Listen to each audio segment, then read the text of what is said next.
General Hospital. A dangerous proposal, a heartbreaking discovery, and looming threats in Port Charles. As the sun rises over Port Charles, the tangled lives of its residents are once again thrown into chaos, secrets, and schemes. In the latest developments, alliances are tested, trust is a rare commodity, and behind every comforting smile is a hidden agenda. Episode 15710 marks a significant turning point in several ongoing storylines, setting up the kind of explosive fallout only General Hospital can deliver. At the center of the storm is Tracy Quartermaine, whose sharp intellect and strategic prowess are as lethal as ever. Known for her unapologetic manipulation, Tracy rarely makes a move without calculating the risks and the rewards. But her newest mission isn't just about power, it's about survival, and she needs someone ruthless, reliable, and silent. Enter Jason Morgan. Jason, having recently returned to a world that's changed in more ways than one, finds himself at a crossroads. His instincts tell him not to trust easily, especially not someone like Tracy, whose moral compass has always tilted in the direction of self-interest. But Tracy's proposition isn't about loyalty, it's about results. She presents Jason with confidential files detailing a covert threat to the Quartermaine Empire, one that stretches beyond corporate sabotage and veers dangerously close to organized crime with international ties.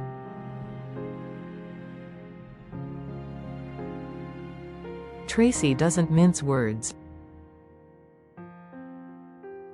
She needs Jason to neutralize the threat discreetly, cleanly, and without involving Sonny or the authorities.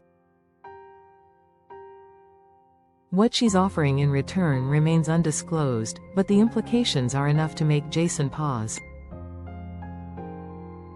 His silence is his answer, for now. Elsewhere in Port Charles, Maxie Jones finds herself trapped in a maze of emotional uncertainty. Following a string of personal upheavals and the mounting pressure of her career and family, Maxie is questioning her choices, and more importantly, her path forward. She turns to Anna Devane, someone she admires not only for her courage but for her unwavering resolve in the face of impossible decisions. Maxie's plea isn't for validation, it's for clarity. In a heartfelt, private conversation, Anna becomes both confidant and mirror. She listens as Maxie confesses her guilt over past mistakes and her fear of making new ones. The conversation quickly turns philosophical as Anna reminds her that bravery doesn't mean never being afraid, it means acting in spite of that fear. Anna subtly alludes to her own haunted past, not to seek sympathy, but to highlight the necessity of owning one's choices. For Maxie, the exchange is sobering but enlightening. The advice doesn't erase her doubts, but it grounds her. It reminds her that while chaos may be inevitable, integrity is still a choice. Back at the Savoy, Curtis Ashford is watching and listening. A former Pi with an instinct for lies and shadows, Curtis can sense when something's off. Lately, there's been a disturbing undercurrent running through the city, and it's not just the recent wave of suspicious activity at the docks.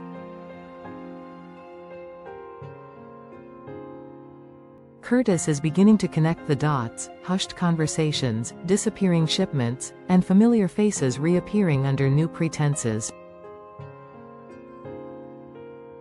Someone is playing a dangerous game, and Curtis is determined to find out who. His interactions with local officials are cordial but cautious. He trusts few people these days, and even those closest to him are being watched with narrowed eyes. Meanwhile, across town at General Hospital, a storm is quietly brewing. Emma Scorpio Drake, the once bright and cheerful daughter of Patrick and Robin, receives life-changing news that shatters her world. For weeks, she's been undergoing tests, brushing off symptoms as stress or fatigue. But now, with the results in hand, the truth is unavoidable. Her diagnosis isn't just serious, it's potentially devastating. The medical staff speak in carefully measured tones, but Emma can hear the fear behind their reassurances. The brave smile she offers Robin and Robert is just a mask. Inside, she is reeling. Not just from the illness, but from the fragility of the future she thought was certain. Her world, her ambitions, her relationships, suddenly seems as breakable as glass.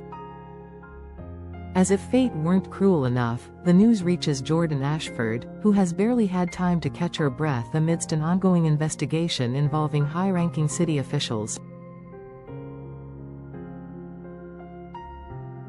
Her plate is full, but duty demands more.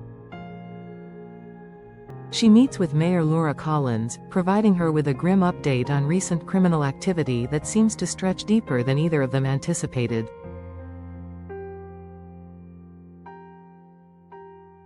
The evidence points to a widening network, one that threatens not only law enforcement but the city's political and financial stability.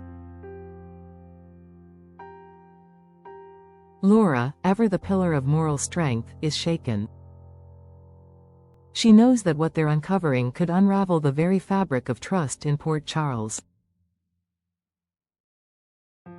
Worse, someone on the inside may already be compromised. Their meeting ends with more questions than answers, but one truth becomes clear: this isn't just a crime wave. It's a siege. And if they don't act quickly, the city may pay a price it can't afford. As the episode draws to a close, the camera lingers on the faces of its key players. Jason watching the night from a rooftop, deep in thought. Maxie sitting alone in her office, replaying Anna's words in her mind. Curtis closing his laptop, his suspicions now confirmed. Emma looking out of her hospital room window, a tear silently tracing down her cheek. And Laura, gazing at the city skyline, fully aware that her leadership is about to be tested like never before.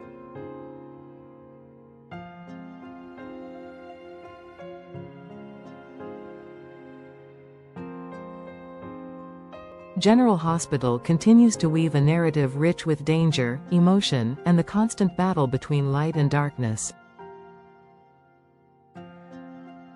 And in this latest chapter, one thing is certain. The residents of Port Charles may not know what's coming, but the storm has already begun. And not everyone will weather it unscathed.